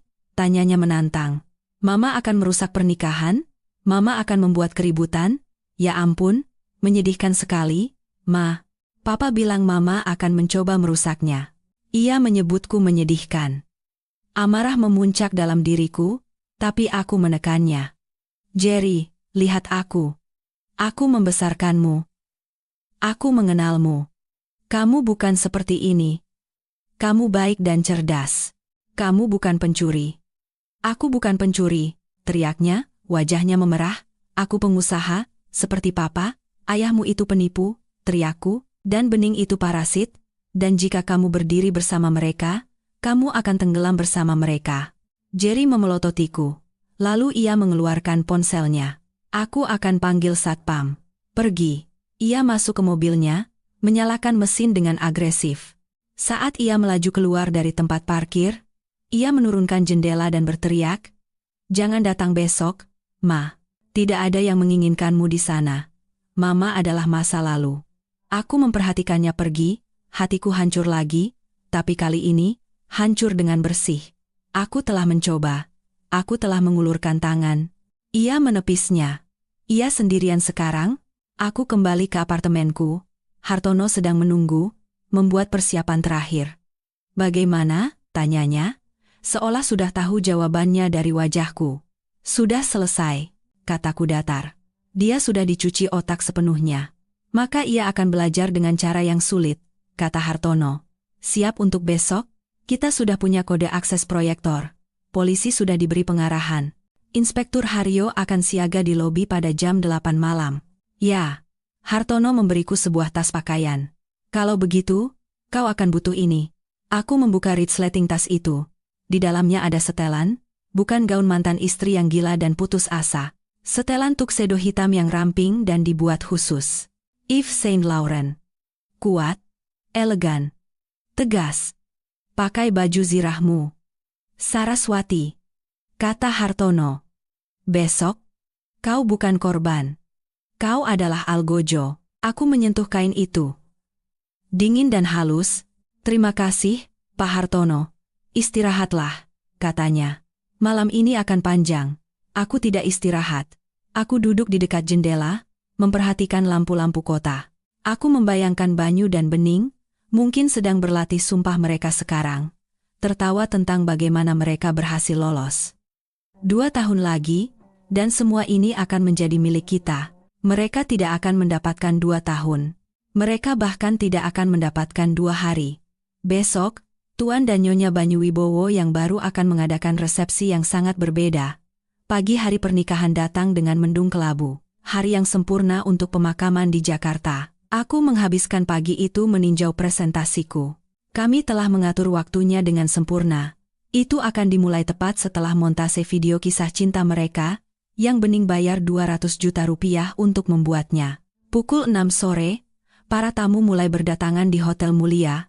Aku menonton siaran langsung dari kamera yang dipasang Hartono di ballroom. Ia memiliki saham di hotel itu. Mendapatkan akses adalah hal sepele. Itu sangat mewah. Ruangan itu dipenuhi kristal dan ribuan mawar merah muda. Ada patung es Banyu dan Bening yang saling berpelukan.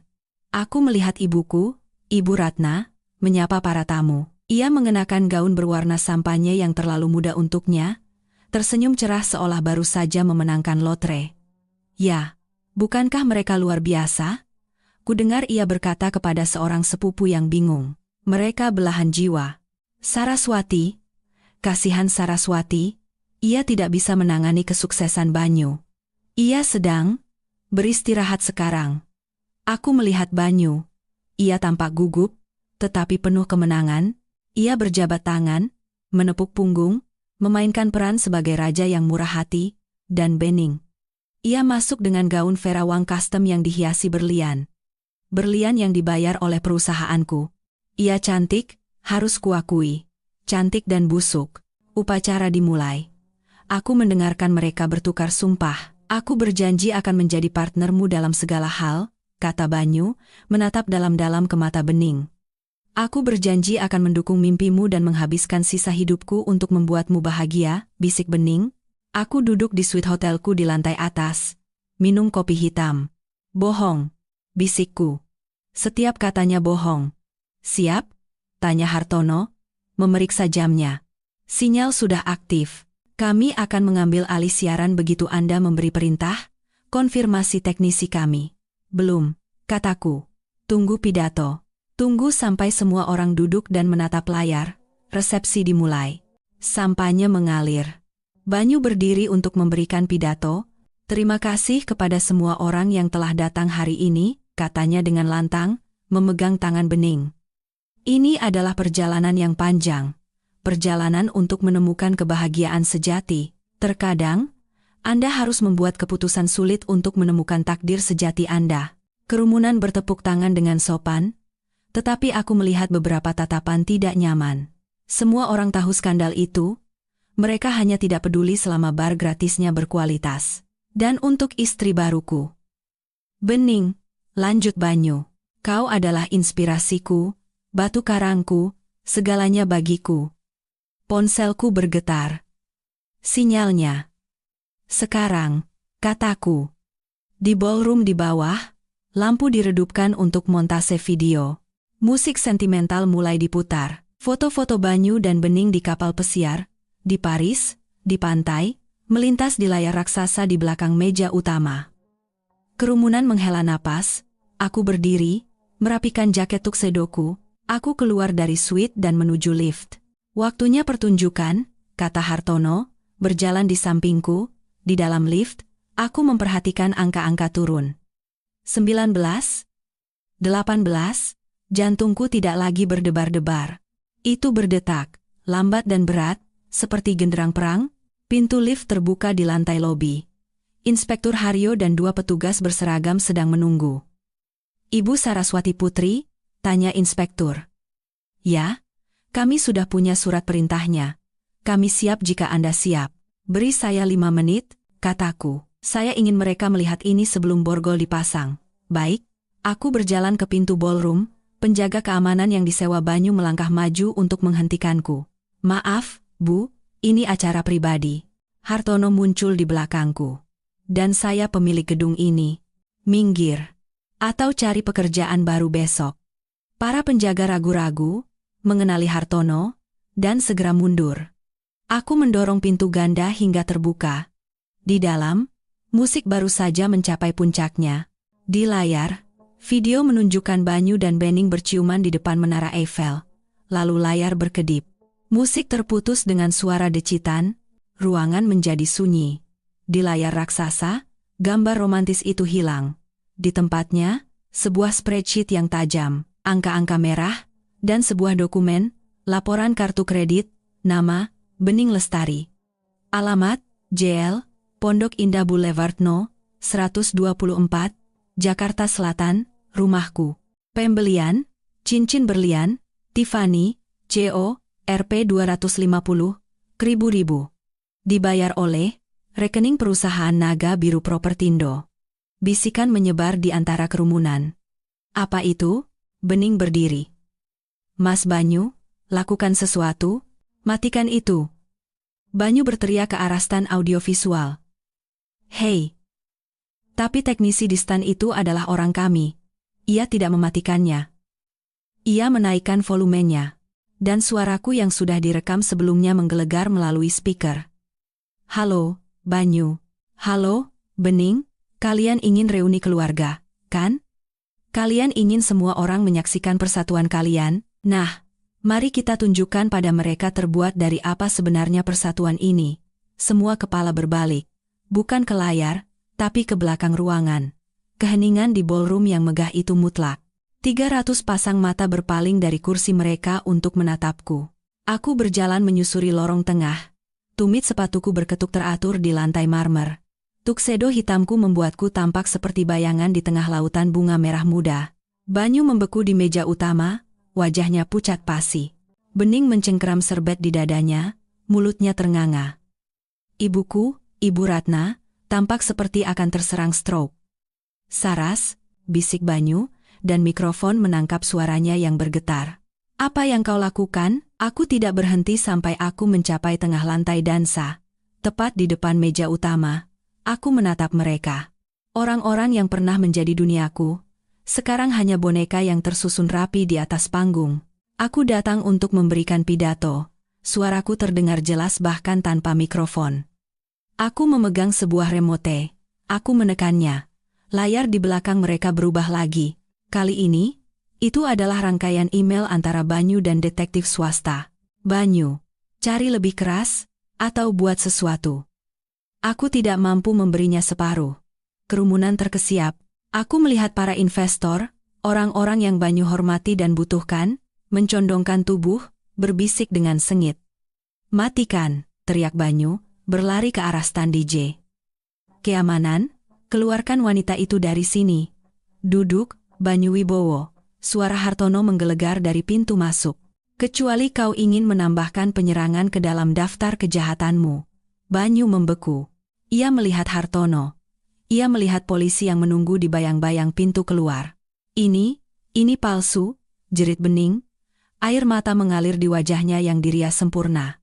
Dia hanya cemburu. Dia meretas sistem. Dia gila, aku bilang. Aku menekan remote lagi. Dokumen baru muncul. Aplikasi pinjaman palsu untuk proyek Serpong.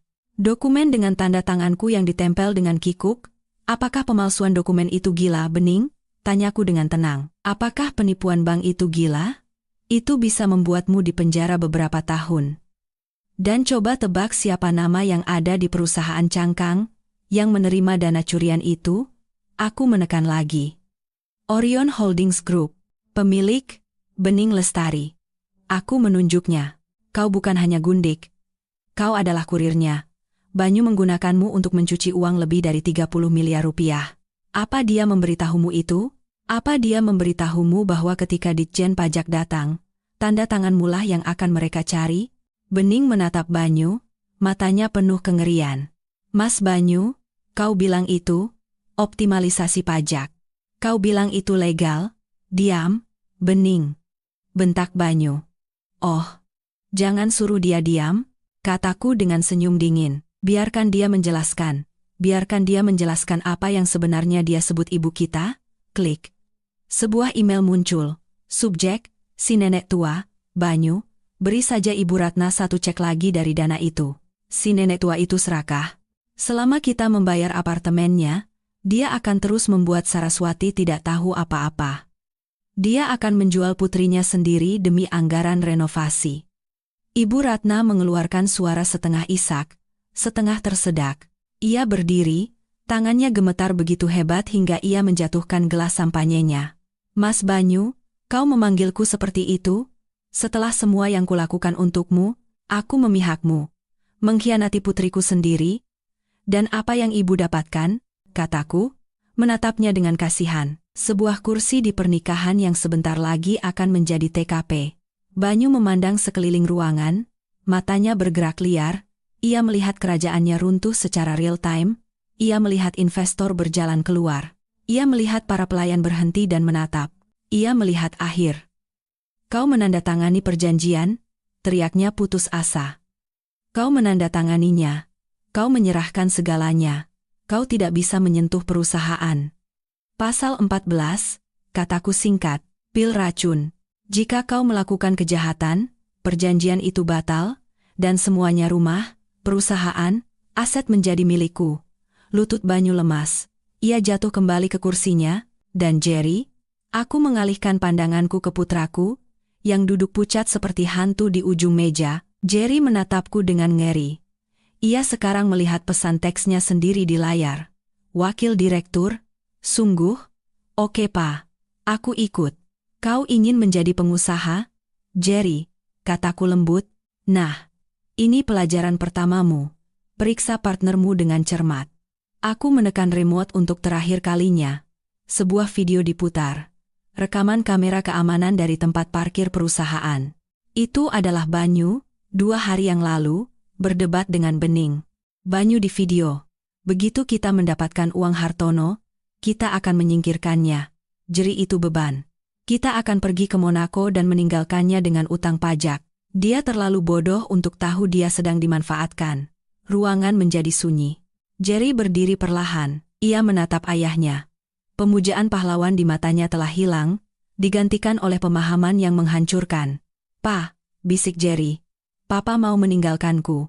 Banyu tergagap. Jerry, nak, aku hanya sedang stres. Itu diedit, di luar konteks. Papa bilang aku bodoh, suara Jerry pecah. Papa bilang aku beban. Jerry, duduk, perintah Banyu. mencoba mendapatkan kembali kendali. Jangan dengarkan dia. Jerry tidak duduk. Ia mengambil gelas sampanyenya dan melemparkannya ke wajah Banyu.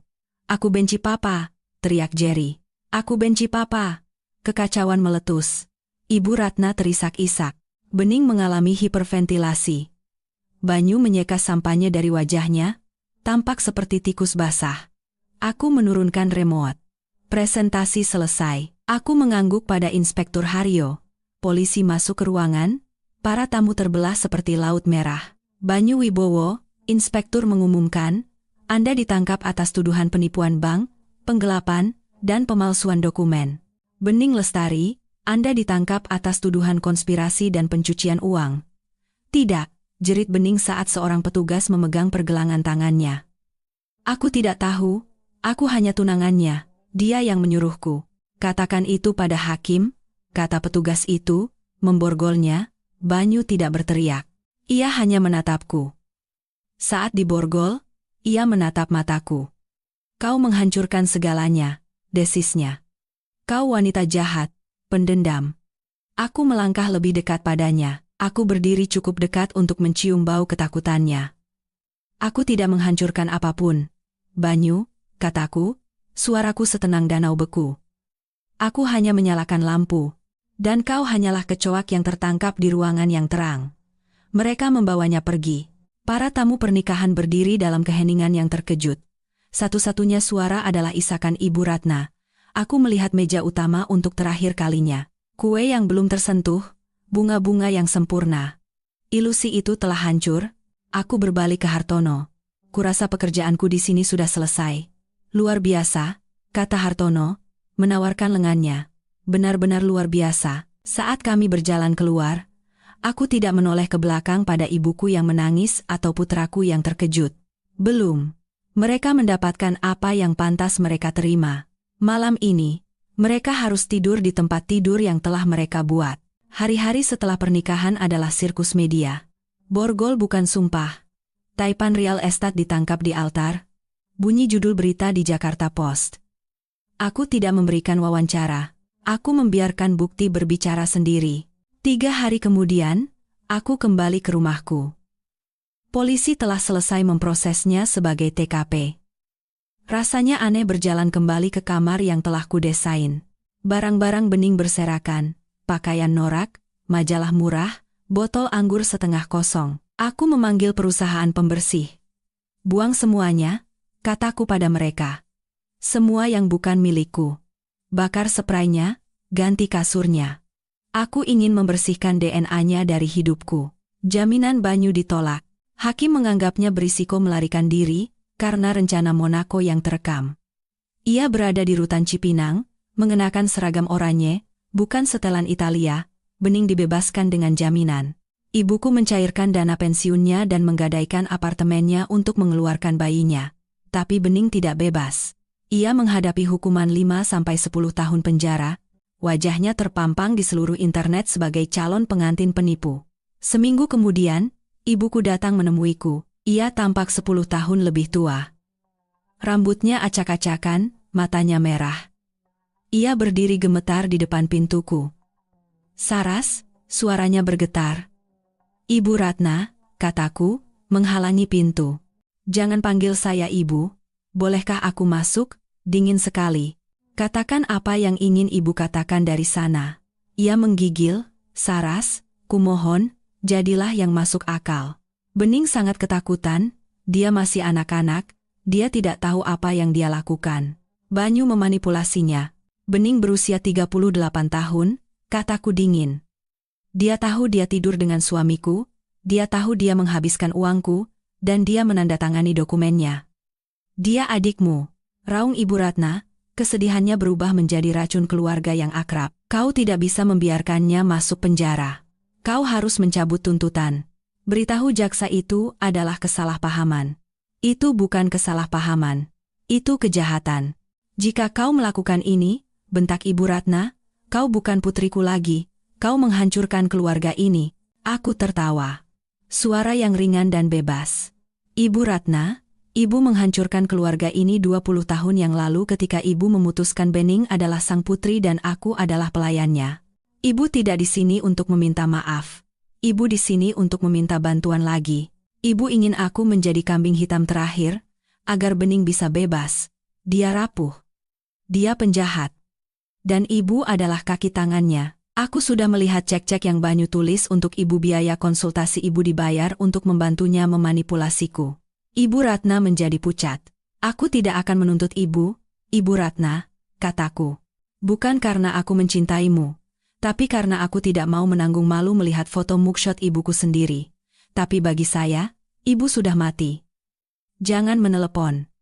Jangan datang ke sini. Jika ibu butuh uang, tanyakan pada Bening. Aku berhenti sejenak. Oh, tunggu. Dia bangkrut. Aku membanting pintu di depan wajahnya. Di kamera keamanan, aku melihatnya menggedor pintu, meneriakkan namaku, lalu bahunya merosot. Ia berjalan pergi. Itu menyakitkan, tentu saja. Tapi itu adalah rasa sakit mencabut duri, tajam, lalu lega, dan kemudian ada jeri.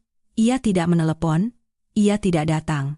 Aku tahu dari sumberku bahwa ia tinggal di sofa teman, karena pihak berwenang telah menyita penthouse dan Porsche-nya. Aku menunggu.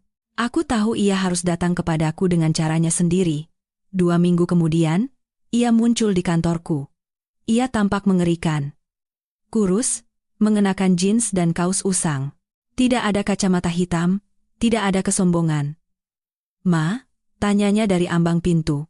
Aku mengangkat kepala dari mejaku. "Hai, Jerry."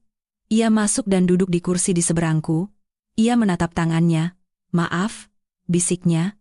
"Aku bodoh. Dia membuatku merasa penting. Dia bilang itu lebih baik daripada kuliah. Dia bilang mama menahanku, dan kamu percaya padanya," kataku, lembut tapi tegas, "karena itu lebih mudah daripada bekerja." "Ya," ia mengakui, air mata jatuh di jeansnya. Aku melihat videonya. Dia menyebutku beban. Dia akan meninggalkanku. "Aku tidak punya apa-apa, Ma." Ia menyeka matanya. "Mobilnya hilang, uangnya habis. Aku butuh bantuan." Aku menatap putraku. Aku ingin memeluknya. Aku ingin menuliskan cek untuknya, memperbaiki segalanya. Tapi aku adalah seorang arsitek sekarang, dan kau tidak bisa membangun struktur yang kuat di atas fondasi yang retak. "Aku mencintaimu, Jerry," kataku. "Tapi aku tidak akan memberimu uang."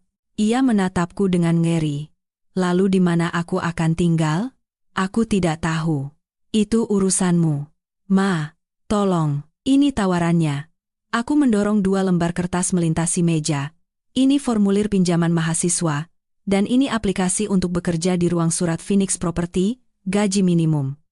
Mulai dari bawah, kelas malam." "Ruang surat?" tanyanya. "Tidak percaya. Ambil atau tinggalkan. Jika kamu ingin menjadi seorang pria, Jerry, kamu harus mendapatkannya. Banyu memberimu barang untuk membelimu. Aku tidak akan memberimu apa-apa agar kamu bisa membangun dirimu sendiri." Ia melihat kertas-kertas itu, lalu padaku, lalu pada tekad di mataku. Perlahan, ia mengulurkan tangan, dan mengambil pena. "Baiklah," suaranya bergetar. "Aku akan melakukannya." "Bagus," kataku. "Lapor ke Sarah di HRD. Dia akan memberimu kartu identitas. Jangan terlambat." Ia berdiri. Ia menatapku. Ia benar-benar melihatku, untuk pertama kalinya dalam bertahun-tahun. "Mama benar-benar menakutkan," katanya, dengan nada sedikit kekaguman dalam suaranya. Aku tahu. Aku tersenyum. "Sekarang, pergilah bekerja." Sidangnya singkat. Buktinya sangat kuat. Banyu Wibowo mengaku bersalah untuk menghindari hukuman 20 tahun. Ia dijatuhi hukuman 8 tahun di penjara federal. Ditambah ganti rugi, ia tampak abu-abu dan lelah di pengadilan.